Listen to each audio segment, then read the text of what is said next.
Good afternoon. I'm Dara Bunjon. I am the food enthusiast here at J Moore Living.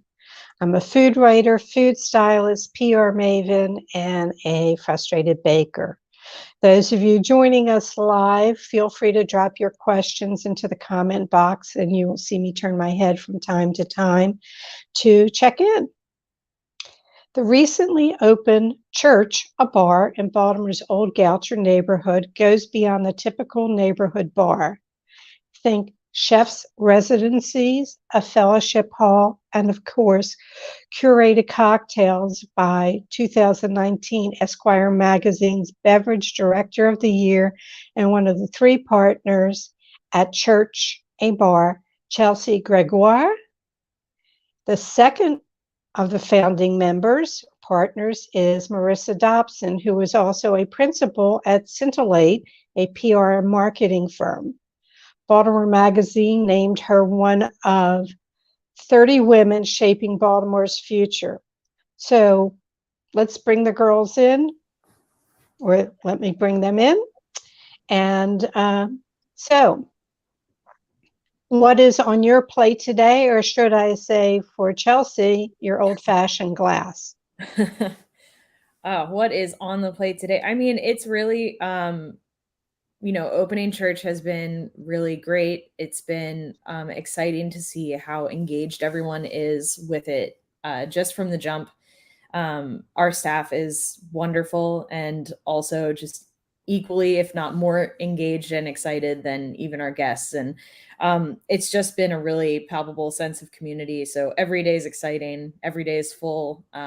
Every day is a crash course in business ownership, and we're loving it. So. Okay, Marisa, other than me and the show and Chelsea, what's on your plate today? Oh, well, today I'm working on our first event that we're having at church. So we are having the Pratt Contemporaries next week, which is really fun. And we're working out, sort of how that is working in the space. And that's super exciting. We're also having our first couple of community groups come through in its space. So we're, gearing up for larger format events in the space, which, as you know, if you've been in there, it's not a large cavernous space. We have sort of like different rooms that folks can move through, that can be activated in different ways. So that's on my plate today. And I was going to give you a little scoop, Dara, if Chelsea is comfortable sharing. We are slowly expanding our operating hours starting this weekend. Yeah. Great. So normally it was Wednesday through Sunday, 5 to 10.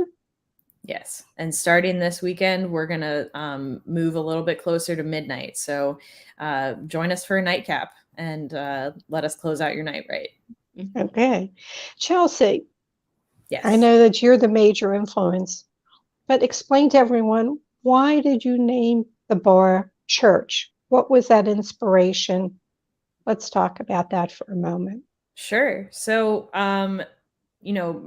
you know a little bit about my background, Dara, but for those who don't, I have a master's degree in theology. I spent many years in ministry and in studying religion and studying, theology is the study of God, right? So God in whatever sense or form that you see it. And so part of that is really the understanding of community places and how we build community around religious belief. And church in my study was a huge part of that. When I came out as queer and my life kind of changed, the community that I was surrounded by wasn't super accepting. And so I was kind of pushed out of the church at that juncture. And I realized, that church at its core is not about the religion per se, but it's about the community that we build within those walls. And for me, as I thought about other community spaces that fill that void, I thought a lot about restaurants and bars and how we go to restaurants and bars to celebrate. We go to go out to eat, to mourn, to catch up, to build closer relationships. And I was like, that sounds a lot. It sounds a lot like a church. And so for me, it just kind of seemed like a natural transition for my own life to go to be forced out of one community space and to try to build a more authentic one that spoke to my community. Great. And throughout, when people go to the website, which is filledwiththespirits.com, I have to apologize on my little thing. I didn't get the website right, but we've corrected it all. So the website is filledwiththespirits.com. Marisa, what was the genesis of creating church? When did you and Chelsea and your third partner, Martha Lucas, a restaurant consultant, decide? How long was it from concept to fruition? I honestly don't know the date to that. Like Chelsea and I have worked together on a number of projects before working on church. So we met actually at a cake and whiskey event. So years and years ago. And then we worked together on Ida B's Table. Right. And with True Chesapeake too. So, at some point during those years of working together, I became familiar obviously with Chelsea's personal story. And then I think it just kind of grew out of conversations that we've had over the years. I mean, Chelsea, do you have a particular date in mind that you think like was the genesis moment? So it was sometime between Ida B's Table and True Chesapeake. So I want to say it was 2017. So we're looking at, I think that was like the night we were all just kind of sitting around a table. And I was like, I've had this idea. And I was like, I've had this idea. It's been kind of kicking around in my brain. And I remember you were kind of the first vote of confidence that you were like, that sounds great. And like, as a words person, as like a word PR person, I immediately heard people saying, let's go to church. And I was like, oh, that sounds so fun and surprising and catchy. And I imagined like the huge, swath of people who would get to say that in sort of like a fun and interesting and thought-provoking way, right? So in a restorative way. Yeah. Yeah. And then Martha came on, what was it, in 2019-ish? It was, because we were looking to, make sure that this was a sustainable business, right? That was always something that from the very beginning we were concerned about and wanted to make sure that, we could distribute risk and responsibility and in a good way. Well, you seem to have divvied it up quite well. And I have a question, and it's going to tie in, and it says, is there a particular philosophy or theme behind the food you serve? So that'll address some questions that are going to come up. So let me throw that out to you. Yeah. Okay. I was like, who wants to take it? I feel like we're both so well versed in all of this at this point that it's like, it's a toss up. Anybody could answer this question. And let's put it this way. If you miss something, I'm sure Marisa will pop in. It's exactly how it goes. It's exactly how it is. So I'm going to kind of back up before I talk about the food and say, we are primarily a cocktail bar. And that's what my background is in. My background is in drinks and in restaurant operations overall. I know enough to be dangerous in the kitchen, but I probably shouldn't be on the line. Let's be honest. Let's be fair about it. But what I knew when I was building out church is that I did not want the equity of attention and mentorship to go unchecked. As far as, I knew that I could come alongside all of our bartenders and servers and mentor them and give them the education that they need. But I was not capable of filling that same exact gap or to the same magnitude with our culinary team. And so from that, there was this idea for the chef residency that was born. And a lot of chef residency is kind of a new term in the food scene. It's not something that's taken off in a big way in Baltimore yet. And even talking to people in larger markets that understand the idea of a chef residency, it's a little bit different. So in a larger market, a chef residency often looks like a chef goes and they cook on the line for a month and they put their menu out there and they get their name out there, and then they leave. And for me, we could have done that. I think it maybe could have been easier, but I always kind of take the harder road, trying to do something different. And so for us, the chef residency is more staff focused. So every 3 months, we have a different chef that comes in, and their focus is less about cooking on the line. In fact, they don't cook on the line at all during service, but it's about developing a menu. It's about developing a training program. It's about understanding how to cost your dishes, and also learning how to be a consultant, because all three of us as partners individually are consultants. We are private contractors for different companies. And we have all seen chefs really struggle with this trust exercise of like, I'm coming in, I'm consulting, and now I have to pull away. And a lot of chefs really struggle with that, and kind of meeting them where they're at in that. I wanted to create a platform where a number of chefs could learn how to develop these programs and then step away and be paid fairly for it.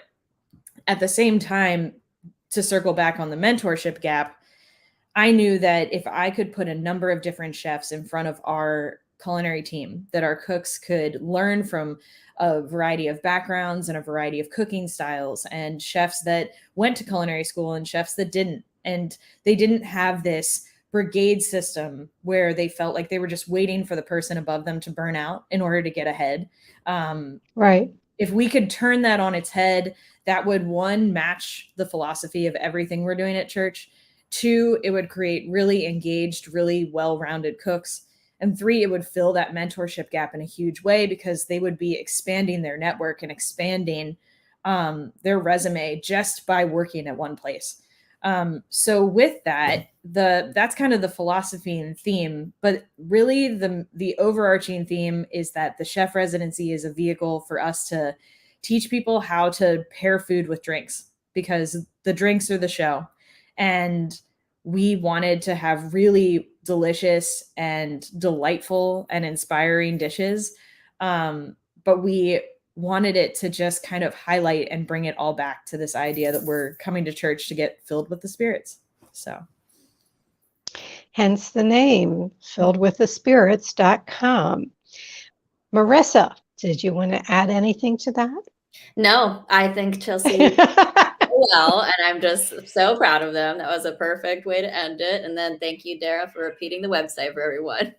Good job, everybody. It's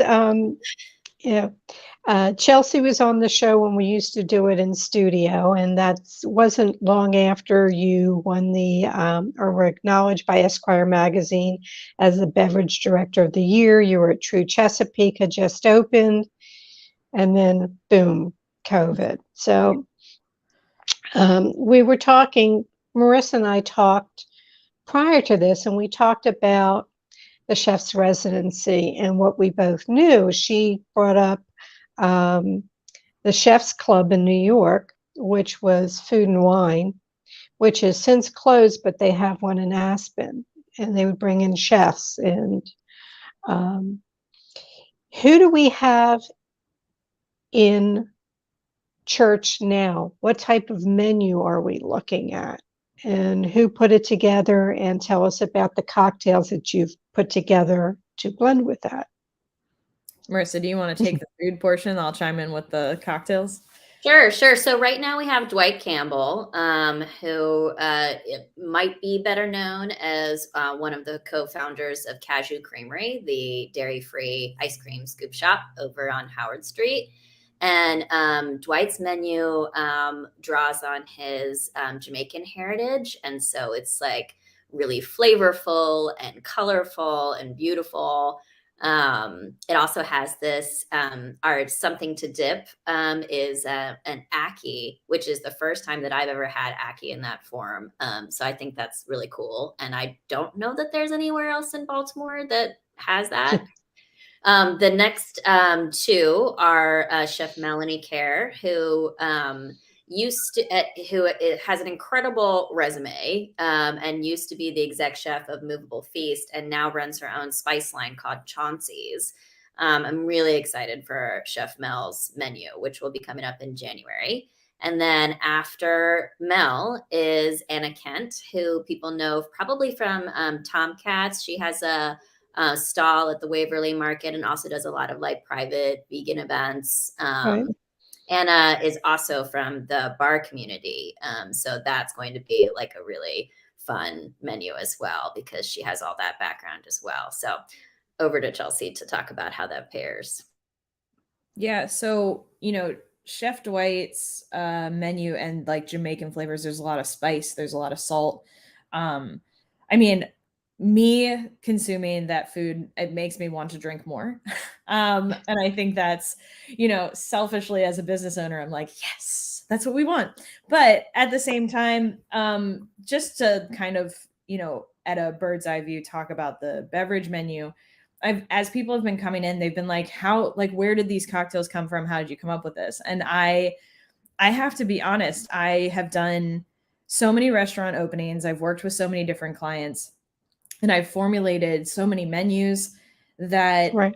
throughout the years, I really just kind of took my best ideas and stashed them away in a notebook. And that's not to say that like the ideas I had for other clients were not good. Like I feel really proud of those programs. I feel really energized by what I was able to create and what I put out there. But some of these I was like, no, I feel like this stays with me. I feel like this belongs to me, this idea. And I can't really explain it. It just felt like I felt the tie, I felt the pull there even before church was a thing. And so this opening menu for church, and the cocktail menu will mostly rotate. We'll have a couple mainstays, but it will mostly rotate with the chefs as well, so that, the chef and I can work in tandem. But it's like almost my greatest hits, but like greatest hits that nobody's heard.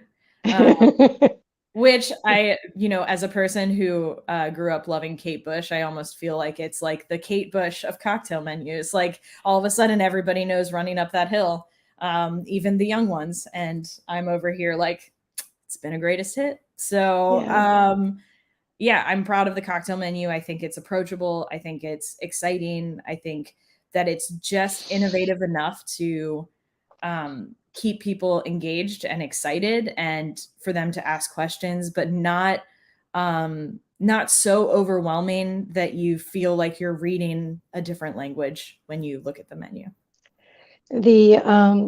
The cocktail menu, I have to sit here and say some of the names were hysterical.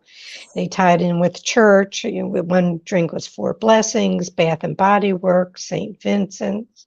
But one of the things that you had there is a drink called the Host. Mm-hmm. And then the Martini to Share. Yeah. So the Host is a house-made tincture. Is that the best way to put it? Or no, I mean, it's a cocktail. It's a full cocktail. It's our house-made martini. We don't really share what's in it. That's mostly me just being like protective of it. Because the Host is a martini that I have probably been dialing in over the course of 7 years.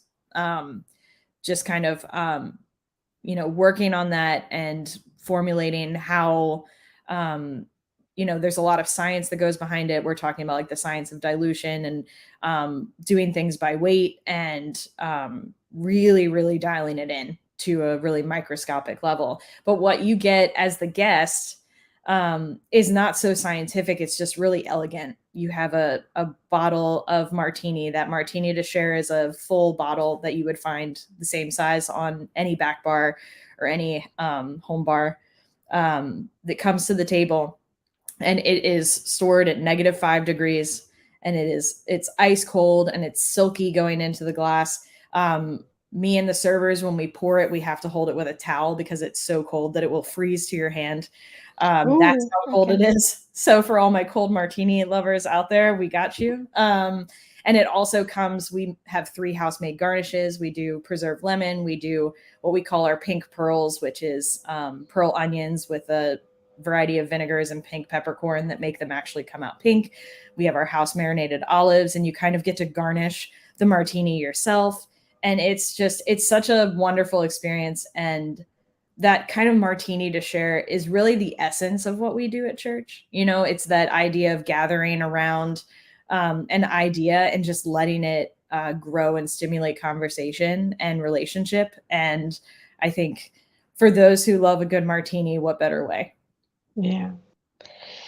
Marisa, I don't want you to feel like we're ignoring you. No, not at all. Yeah.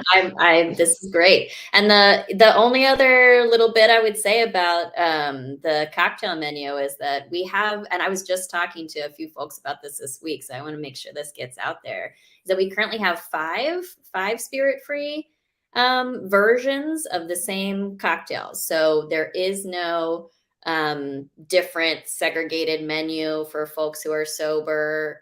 It's on there on the same, spread as everything else. It's just designated by these like little dots. We made like a little key.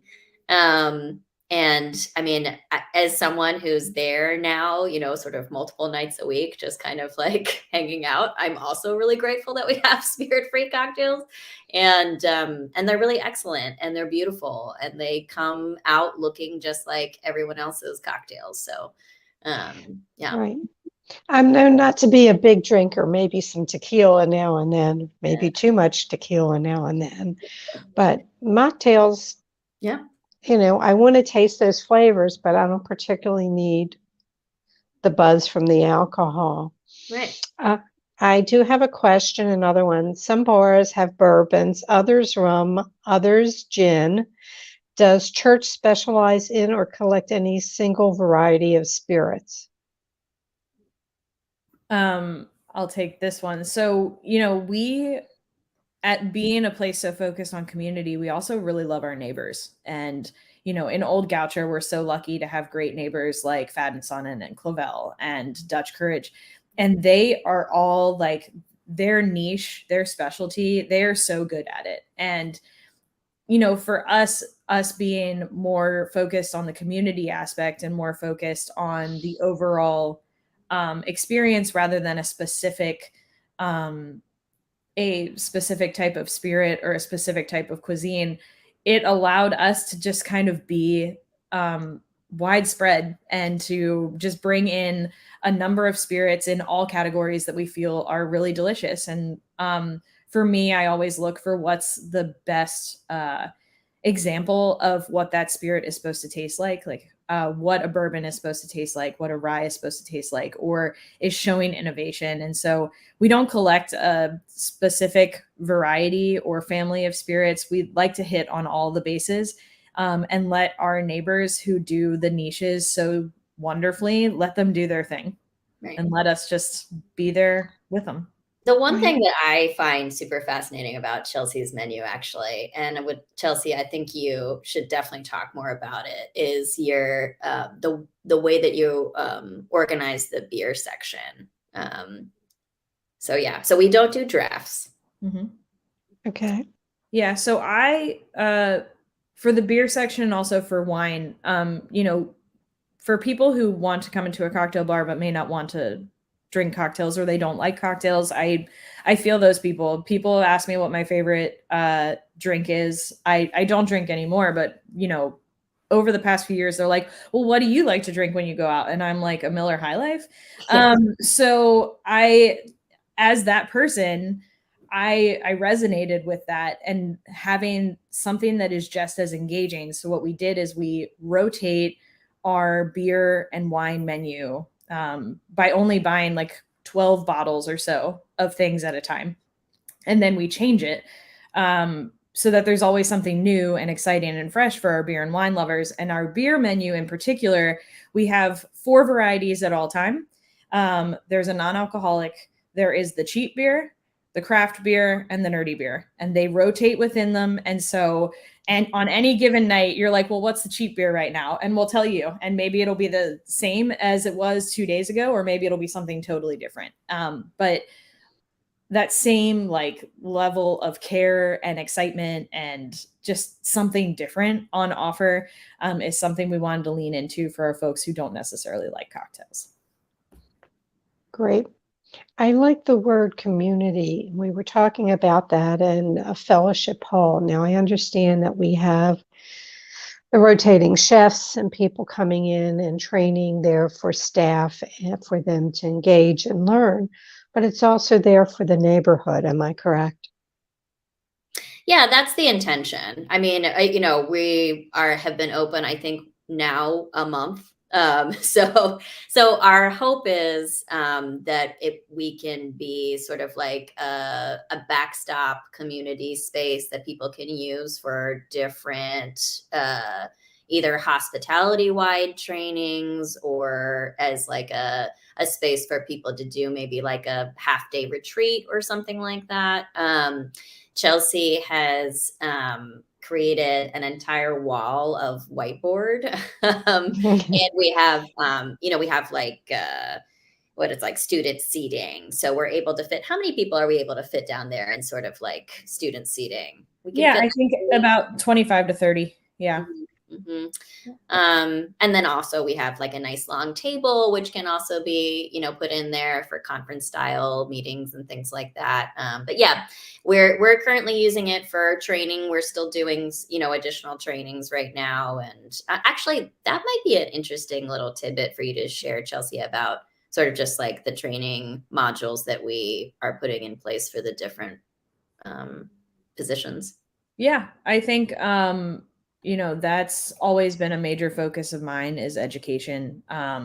And those opportunities often in the food and beverage industry are really cost prohibitive because you have to not only take off work in an industry that historically does not have paid leave, but also you have to pay to travel often, or the courses themselves are very expensive. So we're actually about to launch for our own staff in-house learning modules that there's like a beer one and a wine one, a cocktail one, a management one, where they kind of work through it on their own time. It's no cost to them. We have a lending library that now I think is close to 200 books that the staff can just check out a book instead of having to buy it for themselves if they would like. And kind of removing all of those cost barriers so that people can pursue education in a way that works for them and at their own pace and in the way that they learn. And it's all very practical. It's not just sitting in a classroom, but it's attending tastings, it's going to trade shows, it's developing their own pairings. And for me, that was so important. And then for our staff to get a raise at the end of that, instead of having to put money out of their own pocket because they've actually built their skills up, made the most sense. So right now, the fellowship hall is very much focused on like, how can we support our own staff? How can we launch these learning tracks in a way that supports them? Because there's no use opening up all of these services to the community if we're not meeting our own staff where they are and providing these things to them. So, the fellowship hall for the larger community is soon to come. Right now, it's very much focused on the community at home. So, okay, great. I just want to remind people, if they're turning in the middle, this is Chelsea Gregoire and Marisa Dobson of Church, a bar that is in Baltimore's Old Goucher neighborhood. And the website is filledwiththespirits.com. All that information will be in the comment section and available to you. But definitely, if you're in the Baltimore area, get in there. And Chelsea, I take it you're still doing some working outside of the place and training other people and developing menus, or you're just focused on church? I have taken I took a pretty big hiatus just to get this off the ground. But now, as we are really getting our feet under us, we're promoting leaders at home. I'm going to start getting back out there and putting some love into the greater food and beverage community for sure. Okay, great. So anybody needs to reach Chelsea, the email contact information is on the website, which is very well put together. Whatever, there's a map how to get there, where to park, everything is there for you. I want to come back to the typical questions that I ask, but I had one that came up that I'm going to just put out here. It says, if you were stranded on an island with a glass and plentiful supplies of ice, what would be the one bottle you'd want to have with you? Is this for me? I feel like Marisa should also answer this because Well, Marisa can answer it too. Good. Marisa's tastes change. They're like consistent, but they change often. Like it's very trendy, this one. For me, I honestly, one bottle you want to have with you. Well, like I said, I don't drink anymore, so this is even more difficult. But I will say a brand that we use for our non-alcoholic spirits at church is Lyres. That's Lyre''S. And they are creating so many spirits, but they have a really delightful non-alcoholic absinthe. And I feel like all of the herbs and deliciousness in absinthe coupled with a good time means that I will be both healthy and stranded. So that's how I feel about it. Marisa, do you have one bottle that you would have with you? Yeah. So I am someone who is very much my cravings are dictated by context. So I mean, I would say I'm definitely like a bourbon girl at heart, but in this context, since I'm on an island and it's hot, I would actually probably like the first thing that genuinely comes to mind is Lillet. Like Lillet with some ice on an island sounds like it would turn maybe a scary situation into like a very relaxing one. Okay. So a couple of the typical questions. I'm not going to do all of them because Chelsea went through some, so I'm going to do some of the new one. Marisa, the best bite you had this week? The best bite I had was at Comptoir du Vin. I actually went there last Friday, and I hadn't been in a while. And I got their lamb neck stew, and it blew my mind. It was so incredibly good. It was like one of those things where like you took a bite and then you couldn't stop eating. It was so good. And Miss Chelsea, I shouldn't say that. Chelsea? Best bite I've had. Oh my gosh. So I don't often take a dinner break at work because it's super busy, but the jerk glazed ribs that are on menu with the white cheddar cornbread at church right now is like it's so good. And at the end of the night and I'm like hungry, I'm like, yep, I will eat that and I will be very happy. So I will push the ribs always. All right, Chelsea, if you woke up tomorrow morning with a new talent, what would it be? The ability to manifest as many extra hours in the day as possible. Marisa, it's your turn. If we're talking about realistic skills, I would want to be, I aspire to be someone who meditates, like. Okay. Yeah. Okay. And let's see. If you could give your 18-year-old self a piece of advice, what would it be? This is a really good question. I actually thought about this a good deal when I saw that come through. And I think what I would say to my 18-year-old self is like just enjoy where you are and, chill out a little bit. My Right. younger self was always trying to like get to the next step and move to the next level. And yeah, I have worked for a long time now, and I wish I had like relaxed a little bit more when I could have. Okay. And Chelsea? I would say that I would tell myself that you don't have to prove anything to anyone. Got it. Got it. All right. Is there anything? What question didn't I ask that I should have? I would say that if anyone's interested in medical cannabis, they should reach out to me because I'm going to grad school at the University of Maryland for medical cannabis now. Okay. Yeah. Chelsea? I feel like we covered all the bases. I feel like everybody is well acquainted with church. I feel like the invitation is there. I can't wait to see you all. And yeah, grab me when you're in there. Say hi. Definitely will. Definitely will. Well, Chelsea, thank you for joining us again. Marisa, I adore you. Thank you. Continued success and growth with church. It's an exciting project. And maybe we'll talk next year and see where we are. Well, that would be great. All right. So my big mwahs to you both. And I have a couple notes for everyone, and then we're going to wrap up. All righty.